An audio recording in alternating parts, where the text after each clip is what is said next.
اس پر ایک قصہ سناتا ہوں، خیریں کیسی ملتی ہیں۔ ابراہیم ابن ادہم رحمۃ اللہ علیہ بہت بڑے بادشاہ تھے، بہت بڑے بادشاہ۔ روزانہ ان کے لیے گلاب کا بستر لگتا تھا، گلاب کے پھولوں کا۔ ایک باندی تھی مرجانہ، خوبصورت باندی تھی یہودیہ، وہ جو ہے بہت خوبصورت تھی۔ اس باندی کے ذمے یہ ذمہ داری تھی کہ بادشاہ کے لیے ٹاپ ٹو باٹم گلاب کے پھول کا بستر لگانے کا اس کی ڈیوٹی تھی۔ وہ روزانہ جو ہے گلاب کے پھول آتے تھے قرب و جوار سے، اور بادشاہ کے لیے گلاب کے پھول کا بستر لگتا تھا، نیچے بھی اوپر بھی۔ ایک مرتبہ یہ باندی بہت تھکی ہوئی تھی، اس نے دیکھا کہ بستر تو تیار ہو گیا ہے، لیکن بادشاہ سلامت اور ان کی بیگم کے آنے میں ابھی آدھا گھنٹہ باقی ہے۔ میں نے پانی بھی رکھ دیا، خوشبو بھی رکھ دی، میں نے گلاب کے پھول کا بستر بھی رکھ دیا، سب کچھ ہو گیا کام، تکیہ بھی ٹھیک ٹھاک کر دیا، پانی کا چھڑکاؤ بھی کر دیا۔ ایک جگہ پر وہ ابراہیم بن ادہم کا ایسے نخرے تھے، بادشاہوں کے نخرے ہوتے ہیں نا، بادشاہوں کو چوچلے بہت ہوتے ہیں، جن کے پاس پیسے زیادہ ہوتے ہیں ان کو چوچلے بھی زیادہ ہوتے ہیں۔ ایک طرف عود کی خوشبو آنی چاہیے، ایک طرف عنبر کی خوشبو آنی چاہیے، سامنے کیوڑا کی خوشبو آنی چاہیے، اور سر کی طرف جو ہے گلاب کی خوشبو آنی چاہیے۔ یوں اگر میں کروٹ لوں تو عود کی خوشبو، اور اس طرف اگر کروٹ لوں تو عنبر کی خوشبو، اور اگر سامنے اگر میں کہیں جاؤں میرے پاؤں کی طرف وہاں کیوڑے کی خوشبو، اور میرے تکیے کے اوپر گلاب کی خوشبو۔ یہ باندی کام کرتی تھی۔ تو باندی کے ذہن میں یہ بات آئی، میں کس پر سنا رہا ہوں؟ دل میں خیر، یہ پوائنٹ رکھنا ذہن کے اندر، دل میں خیر، دل میں خیر ہوگی تو اللہ کبھی محروم نہیں کرے گا۔ آپ جہاں پر بھی جاؤ گے اپنا دین سنبھال لو گے، آپ جتنے بھی ٹاپ لیول پر پہنچ جاؤ گے آپ اپنے دین کو ضائع نہیں کرو گے، نماز ضائع نہیں کرو گے، آپ اللہ کا حکم نہیں توڑو گے۔ اب ابراہیم بن ادہم جو ہے وہ تو ابھی تو آدھا گھنٹہ باقی آنے میں، باندی نے سوچا کام تو ہو گیا لیکن بہت تھکی ہوئی ہوں، بدن درد کر رہا ہے، تھوڑا سا میں لیٹ جاؤں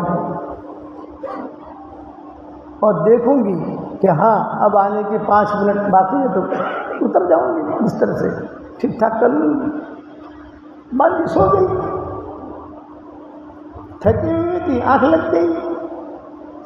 ابراہیم بن ادہم اور ان کی بیوی دونوں آئے، اور دونوں نے دیکھا، او ہو جاریہ مکان الزوجہ، یہ کہا ابراہیم بن ادہم نے، جاریہ مکان الزوجہ، ارے باندی بیوی کی جگہ لیتی ہے، بیوی کا درجہ بہت اونچا، باندی کا درجہ نیچا۔ یہ کہا باندی، جاریہ کہتے باندی کو، اور زوجہ کو تو آپ جانتے ہیں فرشی حور، سمجھ گئے نا؟ تو کہ جاریہ مکان الزوجہ، ارے یہ باندی بیوی کی جگہ لیتی ہے۔ یہ ابراہیم بن ادہم کو غصہ آیا اور ایک لکڑی منگوائی، اور لکڑی منگوا کر 5 لکڑیاں ماری۔ اب اس باندی کی آنکھ کھلی، اور آنکھ کھلنے کے بعد تھوڑا اپنے آپ کو سنبھالا، اور سنبھال کر ہنسی، اور ہنسنے کے بعد نیچے آ گئی۔ تو بادشاہ کو اور غصہ آیا، یہ کہا کہ اخطأت ثم تضحک، یہ بادشاہ نے کہا اخطأت ثم تضحک، ارے تو نے غلطی کی ہے اور تجھے ہنسی آ رہی ہے، ماذا سبب الضحک، ہنسنے کی کیا وجہ ہے؟ تو اس باندی نے بھولے پن میں جواب دیا، یوں کہا بادشاہ سلامت، میں 5 منٹ زیادہ لیٹی یا آدھا گھنٹہ لیٹی اور مجھے 5 لکڑیاں زور زور سے ماری گئی، تو جو پوری رات لیٹے گا اس کو حشر کے میدان میں کتنی لکڑیاں پڑیں گی؟ یہ کہا باندی نے۔ یہ ٹائم تھا ان کے رخ کے مڑنے کا، ابراہیم بن ادہم کا یہ وقت تھا۔ تو جو مجھے اتنا سوئے گا پورے رات، میں تو آدھا گھنٹہ لیتی ہوں نا، 5 لکڑیاں کھائی میں نے، تو یہ پوری رات لڑتا ہوگا، اس کو کتنی لکڑیاں پڑے گی، اس کی بیوی کو کتنی لکڑیاں پڑے گی۔ ابراہیم بن ادہم کے دل پر چوٹ پڑ گئی، دل کھلا ہوا تھا، دل کی کھڑکی کھلی ہوئی تھی۔ حدیث کی دعاؤں میں آتا ہے اللہم افتح اقفال قلوبنا، اے اللہ ہمارے دل کی کھڑکیوں کو کھلا رکھ۔ دل کی کھڑکی کھلی ہوگی تو آپ کو کہیں نہ کہیں سے ہدایت کا پانی مل جائے گا، اور اگر دل کی کھڑکی بند ہوئی یہ آدمی محروم رہے گا۔ تو ابراہیم بن ادہم رحمۃ اللہ علیہ جو روئے، بہت روئے کہ تو نے آدھا گھنٹہ آرام تو کیا لیکن میری زندگی بدل گئی، حکومت چھوڑی، بال بچوں کو چھوڑا اور بیت اللہ پہنچے۔ کبھی انہوں نے بیت اللہ دیکھا نہیں تھا، حالانکہ تھے بادشاہ۔ عام طور سے جو زیادہ مالدار ہوتے ہیں وہ حرمین شریفین سے محروم رہتے ہیں، نخرے ہوتے ہیں نا، مجھے کوئی تکلیف نہیں ہونی چاہیے۔ ایک صاحب تھے بہت بڑے رئیس، میں نے کہا بھی آپ پر زکوٰۃ فرض ہے، زکوٰۃ کرو۔ مولانا زکوٰۃ تو میں دے دوں گا کچھ نہ کچھ۔ میں نے کہا حج بھی فرض ہے، آپ حج بھی کرو، اپنے بچوں کو بھی کراؤ، تمہاری بیگمیں 3 بیگمیں، سب پر حج فرض ہے، حج پہ جاؤ۔ مولانا میں حج میں اس لیے نہیں جاتا کہ وہاں بہت تکلیف ہوتی ہے، رمی جمار میں تکلیف ہوتی ہے، عرفات میں تکلیف ہوتی ہے، مزدلفہ میں تکلیف ہوتی ہے، مینا میں تکلیف ہوتی ہے۔ میں نے کہا یہ کیسے چلے گا بھائی، آپ اگر حج نہیں کرو گے تو حضور نے فرمایا جس پر حج فرض ہوا اس نے حج نہ کیا تو میری کوئی گارنٹی نہیں، چاہے یہودی بن کے مرے چاہے نصرانی بن کے مرے، میری کوئی گارنٹی نہیں۔ اللہ نے آپ کو دیا ہے، اب تکلیف کی وجہ سے آپ نہیں جاتے تو قبر میں زیادہ تکلیف ہوگی حج نہ کرنے کی۔ یہ ابراہیم بن ادہم پہلی مرتبہ بیت اللہ پہنچے، ساری مخلوق جانتی تھی یہ بادشاہ ہے، اور بیت اللہ پہنچ کر بیت اللہ جو دیکھا انہوں نے، بیت اللہ کا نور ان کے دل میں آ گیا، رونے لگے، کھڑے کھڑے رو رہے۔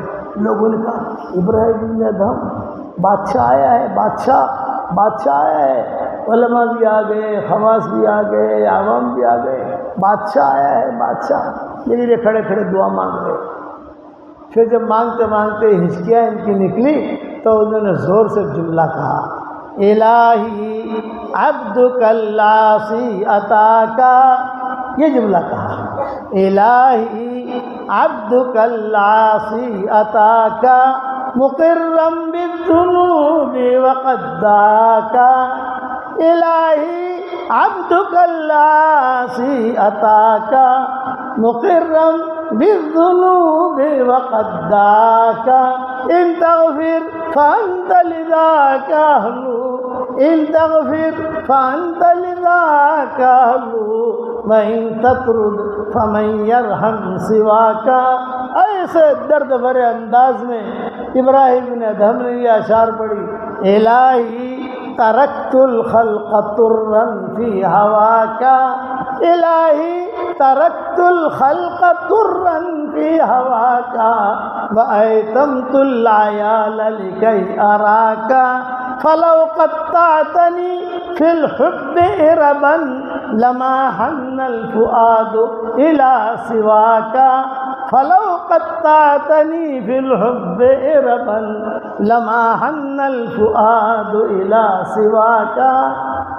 جب انہوں نے اشعار پڑھے تو جو لوگ تھے وہاں وہ بھی عشقہ مار کے روئے، یہ بھی عشقہ مار کے روئے۔ میں اس کو مختصر سا ترجمہ کر دیتا ہوں الہی ترکت الخلق طرا فی ہواک، اے میرے پیارے اللہ ساری مخلوق ساری حکومت کو چھوڑ کر تیری محبت میں آیا ہوں، اب تیری محبت میرے دل میں آ گئی ہے، میں تجھے چاہتا ہوں الہی۔ بادشاہ تیرے بہت بڑے، چھوڑ دی حکومت، الہی ترکت الخلق طرا فی ہواک وایتمت العیال لکی اراک، میں نے میرے سارے بیوی بچوں کو چھوڑ دیا، میں نے انہیں یتیم بنا دیا، میں نے انہیں چھوڑ دیا تاکہ تجھے دکھاؤں۔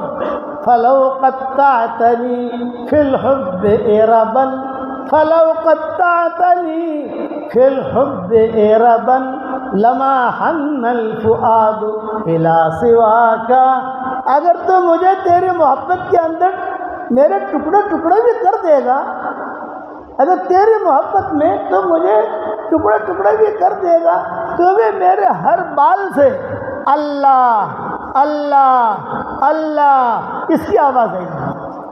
یہ انہوں نے کہا۔ آخر میں کیا اشعار پڑے؟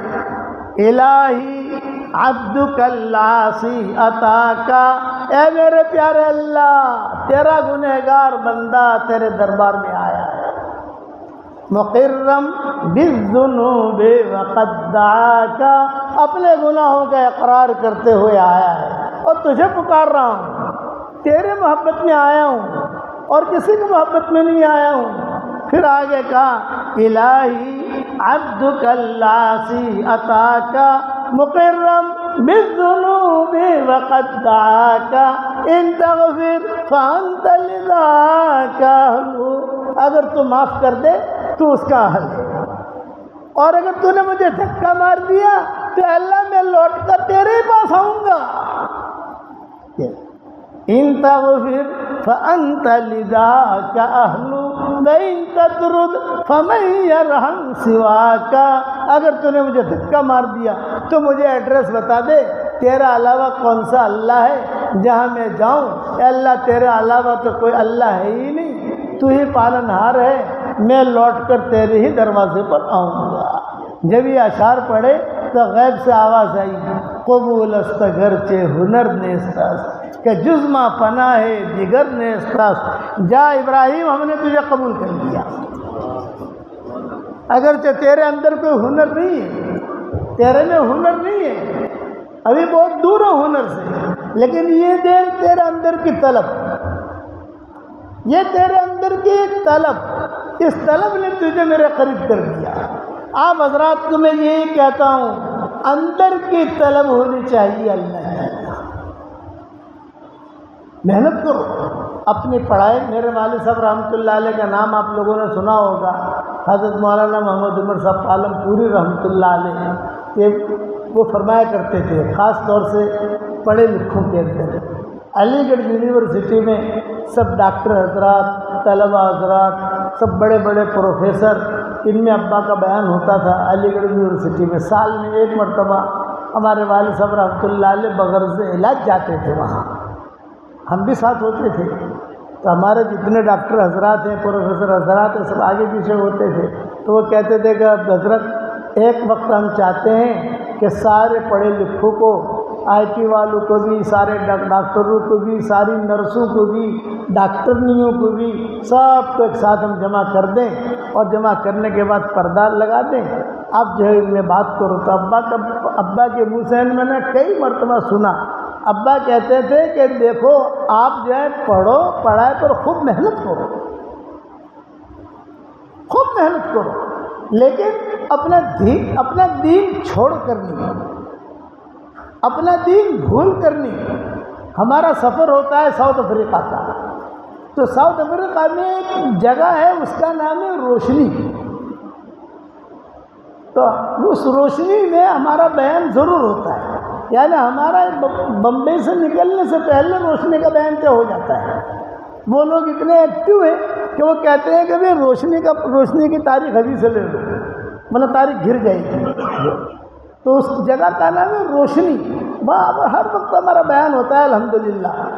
تو وہاں ہمارا بیان جب بھی ہوتا ہے، میں بیان کے لیے بیٹھتا ہوں، بہت بڑا مجمع ہوتا ہے مردوں کا عورتوں کا، گجراتی لوگ زیادہ ہیں وہاں ساؤتھ افریقہ میں۔ میں بیان کے لیے بیٹھتا ہوں تو میں ان کو ایک جملہ کہتا ہوں، ماشاء اللہ آپ کے ساؤتھ افریقہ میں روشنی ہے اور ہمارے یہاں بمبئی میں اندھیری ہے۔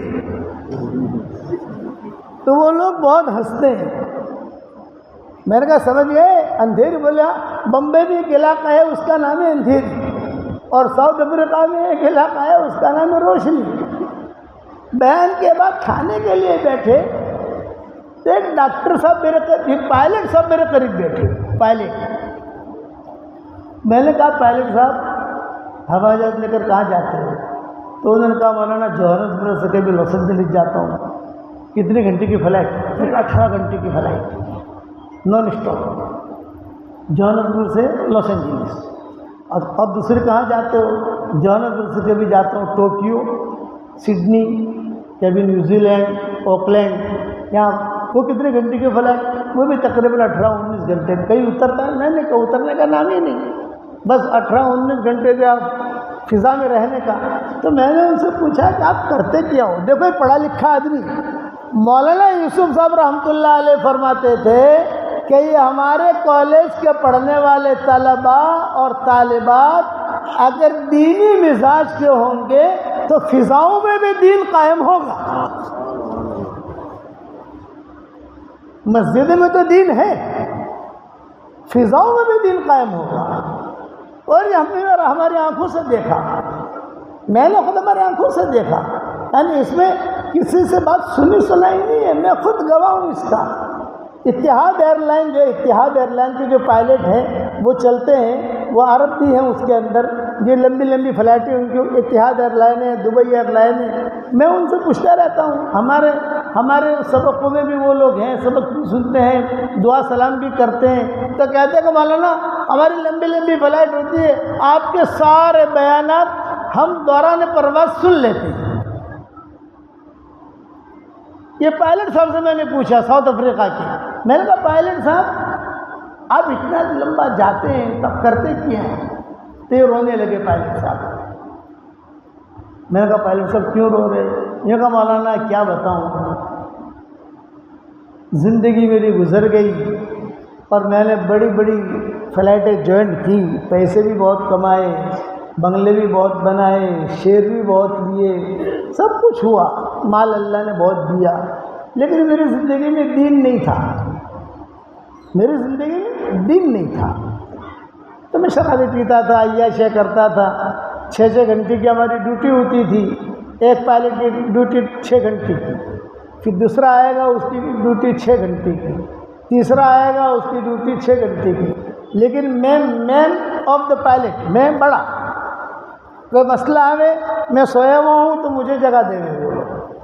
لینڈ کرنا ہو میں سویا ہوا ہوں تو مجھے جگہ دے گے، وہ لوگ لینڈ نہیں کریں گے. ٹیک آف کرنا ہو تو میں ٹیک آف کروں، وہ لوگ نہیں، میں خود کروں گا. اور کوئی مسئلہ کبھی بھی آئے، کبھی بادل آیا، کبھی ہوائی جہاز حرکت کر رہا ہے، کبھی کوئی ایسی خبر آئی، کبھی جو موسم خراب ہے، یہ لوگ میرے پاس آ جائیں سب. یہ کہا کہ سر دیکھو یہ میسج آیا ہے، آپ آؤ تو میں فوراً اپنا ڈیوٹی پر حاضر ہو جاؤں. شرابی پیتا تھا، ٹائم پورا ہو جاتا تھا. لیکن مولوی صاحب رونا آتا ہے میری کارگزاری سناتے سناتے. یہ پائلٹ صاحب کارگزاری سنا رہے ہیں. میں نے کہا کیوں رونا آتا ہے؟ یہ کہا مولوی صاحب میری بیوی جو ہے یہ پڑھی لکھی ہے، جیسے میں مسٹر ہوں تو وہ بھی بڑی ڈاکٹرنی، بڑا بہت یعنی ڈگریاں لی ہوئی ہے یہ، اور میری بھی ڈگری ہے. وہ تو کسی جگہ کوئی کام کرتی نہیں ہے، اللہ نے مجھے پیسہ دیا ہے. تو میں نے کہا کہ تو اپنا گھر میں آرام کر، ہاؤس وائف ہے. اب ہاؤس وائف کا مطلب ہم تو سمجھے نہیں کہ ہاؤس وائف کا کیا مطلب ہے. مطلب میں سمجھ گیا کہ شاید گھر میں کام اپنے گھر میں ہی رہتی ہے، اتنا میں سمجھا. انگریزی تو ہم جانتے نہیں زیادہ. تو مولوی صاحب ایک مرتبہ کا قصہ ہے، میری بیوی نے مجھے کہا کہ پائلٹ صاحب اللہ نے مجھے ملا نہیں بنایا ہے اور میں دعا کرتا ہوں کہ اللہ آپ کو ملا بنا دے. یہ بیوی نے کہا. تو میں نے اس سے کہا کہ ارے تو ملا نہیں بن گئی، میں ملا کیسے بنوں گا؟ میں تو پائلٹ ہوں اور ٹاپ 1. اتنے گھنٹے کی میری وہ ہے کہ میں فلائنگ کی ہے، میں نے ان کے وہ ہوتا ہے کہ کتنے گھنٹہ یہ فلائنگ کی ہے اس نے. میں ٹاپ 1 ہوں افریقہ کے ملکوں کا، مجھ سے بڑا زیادہ کوئی پائلٹ یعنی ہے ہی نہیں مجھ سے بڑا، اور میں کیسے ملا بنوں؟ خیر ایک مرتبہ مولوی صاحب آپ کا بیان ہوا. ہمارا تو کئی مرتبہ جانا ہوتا ہے نا ساؤتھ افریقہ. ایک مرتبہ آپ کا بیان ہوا، میں بیان کے بعد گھر گیا، میں سو گیا، میری بیوی بھی سو گئی. تہجد کے وقت میں مجھے رونے کی آواز آئی، کوئی رو رہا ہے. میں گھبرایا، کون رو رہا ہے؟ تو دیکھا کہ بیوی رو رہی تھی. ارے کیوں رو رہی ہے تو؟ اور دعا مانگ رہی تھی کہ اللہ میرے شوہر کو تو اللہ تیرے راستے کے لیے قبول کر۔ ارے بھی اللہ کا راستہ کیا ہے مجھے بتا۔ یوں کہا کہ دیکھو وہ پالن پوری صاحب آئے ہیں یہاں، پالن پوری کہتے ہیں مجھ کو، وہاں پالن پوری صاحب آئے ہیں، آج تو نے ان کا بیان سنا، میں نے بھی بیان سنا، تو جو ہے انہوں نے کتنی اچھی اچھی باتیں بتائی۔ اب میری خواہش یہ ہے کہ انہوں نے 3 چلے کی تشکیل کی ہے، تم 3 چلہ مت جاؤ، کم سے کم 10 دن تو اللہ کے راستے میں چلا جاؤ، یہ میری بیوی نے کہا۔ تو میں نے اس کو کہا کہ میں 10 دن کیسے جا سکتا ہوں، روزانہ کی میرا شیڈول ہے، فلائٹیں، اور یہ مجھے حکومت کی طرف سے سب ترتیب ملی ہوئی ہے، میں نہیں جا سکتا۔ تو مولوی صاحب جب میں نے منع کیا تو وہ اور رونے لگی۔ جب رونے لگے تو میں نے کہا بھی تو چپ رہے بھائی، تو رو مت، بچے اڑ جائیں گے، تو رو مت، میں 10 دن کے لیے چلا جاؤں گا۔ 10 دن کے لیے نکلا میں۔ جماعت والے بہت اچھے تھے، اخلاق والے تھے، بہت خدمت کی انہوں نے۔ تو مولوی صاحب میری تشکیل کی تو میں نے چلہ پورا کر دیا، اور میں نے ایئرپورٹ پر کسی کو خبر بھی نہیں دی۔ یعنی بڑا پائلٹ ہو، ٹاپ 1 ہو، تو ایئرپورٹ والے تو ڈھونڈیں گے نا بھئی آدمی گیا کہاں۔ نہ انہوں نے مجھے پوچھا، نہ میں نے ان کو پوچھا۔ سر راہ ملاقات ہوئی اکثر ان سے، اس نے دیکھا بھی نہیں، ہم نے پکارا بھی نہیں۔ یہ مجنون کہا کرتا تھا لیلا کے بارے میں، سر راہ ملاقات ہوئی اکثر ان سے، اس نے دیکھا بھی نہیں اور ہم نے پکارا بھی نہیں۔ بولے یہ پہلے پائلٹ جو ایئرپورٹ والوں نے جو مجھے بھی کچھ نہیں پوچھا اور میں نے بھی کچھ نہیں پوچھا۔ اب مولوی صاحب جماعت والے اتنے اچھے تھے کہ انہوں نے میری 3 چلے کی تشکیل کر دی، میں نے 3 چلے لگا لیے۔ اب 3 چلے لگانے کے بعد جب گھر لوٹا تو میرے دل کے اندر گھدڑ بدڑ ہو رہی ہے کہ یار میری ڈیوٹی، ہزاروں ڈالر مجھے مہینے کی تنخواہ ملتی تھی، کیا ہوگا؟ تو میں نے اللہ سے کہا کہ اللہ تیرے راستے میں گیا تھا اور تو نے مجھے اچھی دیندار بیوی دی تھی، حالانکہ وہ بھی میرے سے زیادہ پڑھی لکھی ہے، میں ایک لائن میں پڑھا لکھا ہوں لیکن وہ بیوی مجھ سے زیادہ پڑھی لکھی ہے، ڈگریاں کی ہے، اور اس کو جو انعامات ملے ہیں، اللہ اس کی وجہ سے میں تیرے راستے میں گیا تھا، بس تو میرا ایک کام کرنا، میری ڈیوٹی ختم نہ ہو، ڈیوٹی رہے۔ مولوی صاحب گھر میں داخل ہوا تو فون کی گھنٹی بجی، میں نے فون کی گھنٹی اٹھائی، بیوی تو اندر تھی، میں نے کہا کون؟ یہ کہا جوہانسبرگ ایئرپورٹ سے فون ہے۔ ہاں بھی کیا؟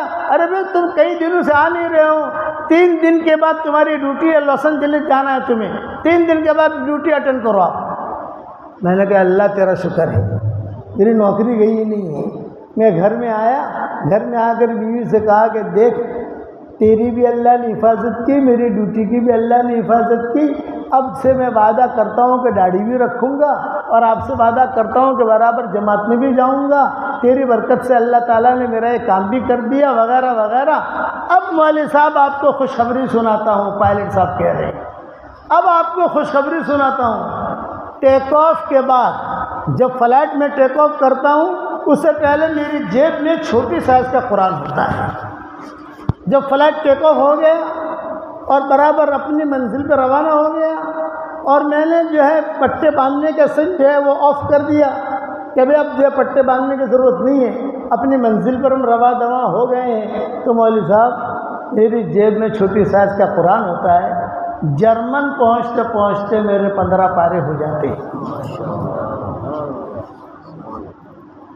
پھر جرمن سے آگے ہمیں جانا ہوتا ہے تو وہاں پہنچتے پہنچتے 15 پارے ہو جاتے ہیں۔ یہ فضاؤں کا دین مولانا یوسف صاحب رحمۃ اللہ فرماتے تھے نا کہ یہ ہمارے طلبہ آئی ٹی کے ہوں، ڈاکٹر حضرات ہوں، یہ اگر یہ دینی ذہن رکھیں گے اللہ تعالیٰ فضاؤں کا دین قائم کرے گا۔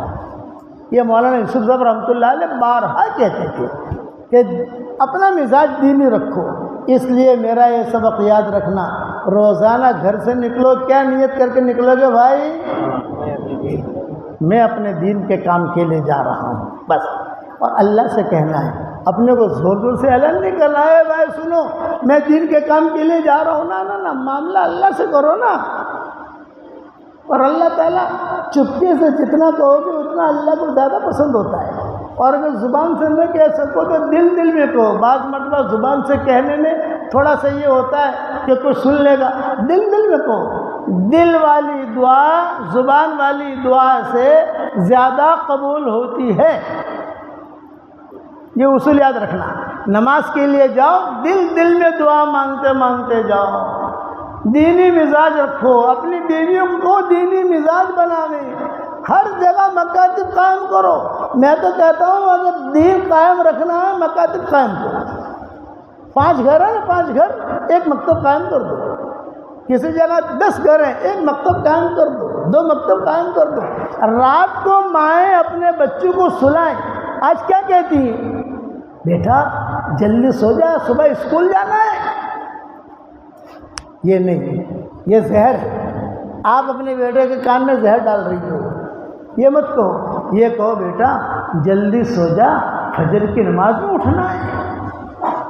فجر کی نماز میں اٹھنا، پھر تجھے ناشتہ دوں گی، پھر تجھے تیار کروں گی، پھر اسکول جانا. روزانہ فجر کی نماز کی بات کرو بچے کے کان میں، تو بچہ سوچنے پر مجبور ہوگا کہ میری ماں روزانہ فجر کی نماز کی بات کرتی ہے. گھر میں جاؤ تو گھر میں جاتے ہی سلام کرو. دیکھو اگر خوب روزی حاصل کرنا چاہتے ہو، برکت حاصل کرنا چاہتے ہو تو حضور صلی اللہ علیہ وسلم کی ایک حدیث